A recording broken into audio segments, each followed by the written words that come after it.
Paşı bolsa odamning o'chligini keltiradigan jonliq. Undaqda dunyodagi barliq pashlar yo'qolib ketsa, zati nima ish bo'ladi? Avval siz bilishingiz kerakki, dunyoda jami 3000 xildan ortiq pash turi bor. Uning ustiga yer sharining butun joylariga umumyuzlik tarqalgan. Dunyodagi eng xatarli jonliq bo'lish sifati bilan pashi mavjud bo'lib turish uchun jonliqlarning qinini sumirishga muhtoj. Ammo u qon sumirish bilan birga badaningizga o'zining sho'lgay suyuqligini birlikda kirgizadi. Bu sho'lgay suyuqligida nurg'unlagan virus va bakteriyalar bor bo'ladi. Shu sababdan uning tarqatilgan kasalliklari 80 xildan eshib ketgan. Buning ichida eng xatarliki bezgak kasali bo'lib, statistikalarga asoslanganda dunyoda har yili oz deganda 1 milliondan ortiq odam bezgak kasali sababdan o'lib ketadi. Ammo insonlar pachining tajovuz qilish jarayonida bezgakka qarshi turadigan genni tadrijiy taraqqiy qildirishga majbur bo'lgan. Ya'ni odam badanidagi qizil qon hujayralari asldagi holatidan urg'oqsimon holatga o'zgaradi. Bunday bo'lganda garchi kasallikning tajovuz qilib kirishining oldini olg'ili bo'lsa-mu, lekin shuning bilan bir vaqtda qizil qon hujayralarining iqtidoriga ig'ir ziyon yetkazadi. Odam badanida qonozlik qatorli alomatlarni paydo qiladi. Diqqat qilishga arziydigan shuki, navbatda dunyo miqyosida 250 million odam bu xil genni ilib yuradi. Agar pash butunlay yo'qolib ketsa, shu xil pash tarqatgan kasalliklarning insonlarni yuqumlantirish nisbati zo'r darajada tuvanlaydi. Ammo qon sho'rg'ichi va kasal tarqatishni asos qilgan pasha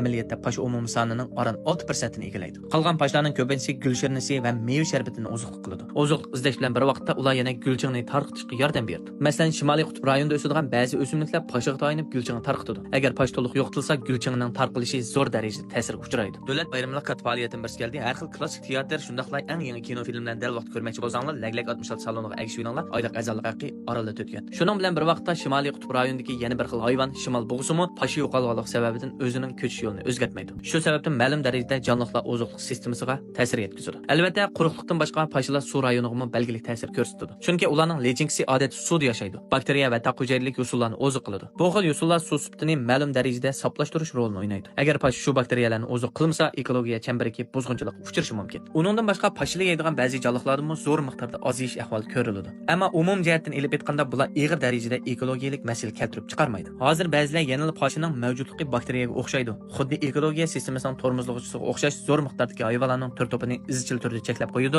Agar u bo'lmagan bo'lsa, nurg'un jonliqlar unumli ko'payalaydi deb qaraydi. Amaliyotda bu atalmish dushman pashi butunlay yo'qotilsa, oziqlik zanjirining cho'qqisidagi shir yo'lbos qatorliqlar nihoyat tez ko'payib ketadi. Ammo ojiz bo'lgan tog'ilot qatorli o'txo'r hayvonlar turi ozayib, oziqlik zanjirining normal aylanishiga ta'sir etadi. Lekin statistikalarga asoslanganda barliq pashlarning yo'qolishi butun dunyoga 200 millionlagan iqtisodiy foyda olib keladigan. Bular qaraganda pashining bo'lishidan bo'lmasligi ko'p boyliqdek turadi. Bizning hozirgi fan-texnik taraqqiyotimiz bo'yicha pashini yo'qotib etish ancha tez ish emas. Undaqda insonlar nima pashini yo'qotib etmaydi? Amaliyotda buning javobi intayin oddiy, ya'ni hojat yo'q. Chunki pashining soni bekli ko'p. Ularni yo'qotish uchun nurg'unlagan vaqt, nurg'unlagan mablag' ketadi. Qanday hisoblaganda bu bir ziyon qiladigan savdoga o'xshaydi. Ammo insonlar mu pashini bo'sh qo'yib etgani yo'q. Uning qarta nurg'unlagan tadbirlar qo'llanilmoqda. Undaqda ekran oldidagi siz pashining butunlay yo'qolishini xohlamsiz?